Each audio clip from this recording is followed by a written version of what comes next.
हर दिन कैंसर से 1500 लोग मरते हैं औसतन, और 1200 लोग करीब करीब दमा, अस्थमा, ट्यूबरकुलोसिस से मरते हैं। हृदय घात की बीमारियों से 800 से 1000 लोग हर दिन मरते हैं।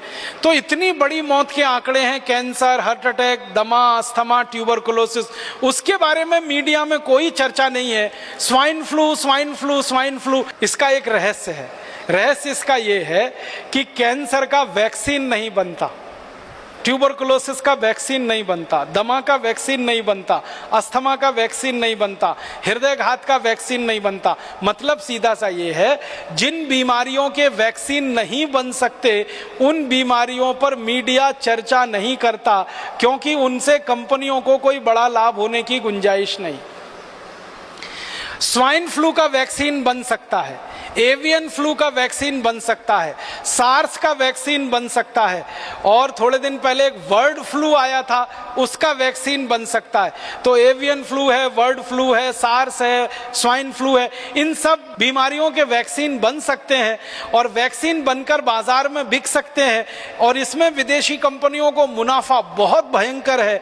इसलिए मीडिया में ये सारी खबरें बाकायदा प्रायोजित तरीके से दिया जाती है, छपवाई जाती हैं, बनवाई जाती है। एक अमेरिकन कंपनी है, वो स्वाइन फ्लू की दवा बनाती है, टेमी फ्लू, और जानकारी ये मिली है कि टेमी फ्लू दवा को बनाते समय वायरस जो है अनकंट्रोल्ड हुआ, नियंत्रण के बाहर हुआ, और उसने स्वाइन फ्लू को फैलाना शुरू किया सारी दुनिया। माने एक अमेरिकन कंपनी की बदमाशी से, एक अमेरिकन कंपनी की गैर जिम्मेदारी से स्वाइन फ्लू का वायरस सक्रिय हुआ और सारी दुनिया के 30 देशों को उसने अपनी चपेट में लिया।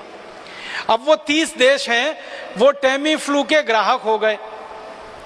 वायरस निकला अमेरिका से, ग्राहक हो गए उनके दुनिया के 30 देश के लोग। अब वो सब लोग जिनको स्वाइन फ्लू होने की संभावना है या हो गया है, डॉक्टर उनको एक ही दवा लिख रहे हैं, टेमी फ्लू खाओ, टेमी फ्लू खाओ, टेमी फ्लू खाओ।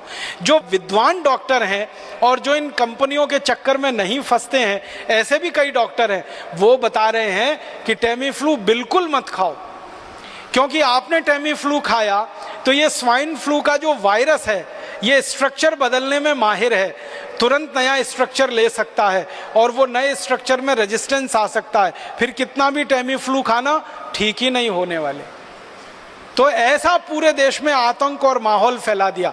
और ये आतंक और माहौल के दो ही उद्देश्य हैं। पहला उद्देश्य है ज़्यादा से ज़्यादा टेमी फ्लू दवा बेचना, जो पिछले 10 साल से इस कंपनी ने उत्पादन करके गोडाउन में भरी हुई है। अब वो गोडाउन खाली करना है। अब ये गोडाउन कोई ऐसा गोडाउन नहीं है जो टूथपेस्ट का हो, रोज इस्तेमाल करें और फेंक दें। ये गोडाउन तो तभी खाली होगा जब कोई दवा का आतंक हो, वायरस का आतंक हो, और डर हो और दहशत हो। डर, दहशत और आतंक के चलते आदमी मजबूर हो जाता है महंगी से महंगी दवा खाने के लिए और महंगे से महंगा इलाज करने के लिए। तो ये स्वाइन फ्लू का वायरस इसी तरह का एक प्रोपेगेंडा है। मुझे तो एक ही बात कहनी है, वो ये कि ये स्वाइन फ्लू नहीं है, मीडिया फ्लू है। मीडिया ने पैदा कर दिया। मैं आपको एक पुरानी जानकारी देना चाहता हूं, बहुत गंभीर है, आप उससे अंदाजा लगाइए कि ये कंपनियां कितनी निकृष्ट हैं, कितनी नराधम हैं। सन 1916 से 1918 के बीच में 2 साल में दुनिया भर में एक बीमारी फैली, एवियन फ्लू। वो ऐसा ही था जैसे स्वाइन फ्लू है, और उस बीमारी के फैलने से सारी दुनिया में कुछ लोग प्रभावित हुए। जो लोग प्रभावित हुए उनकी संख्या बताई जाती है 4.5 करोड़। 4.5 करोड़ लोग उसमें प्रभावित हो गए। और 4.5 करोड़ लोग जो प्रभावित हुए, फिर मैंने ये जानने की कोशिश की कि मरे कितने उसमें से, तो मात्र 6000 लोग मरे थे। मात्र 6000 लोग मरे थे। अब उसके बाद क्या हुआ कि ये एवियन फ्लू का वायरस फैला और इसमें 6000 लोग मर गए, सारी दुनिया में आतंक फैल गया। उस आतंक के चक्कर में एक अमेरिकन कंपनी ने वैक्सीन बना दिया एवियन फ्लू का, और वो वैक्सीन धड़ल्ले से सारी दुनिया में बेचा उन्होंने।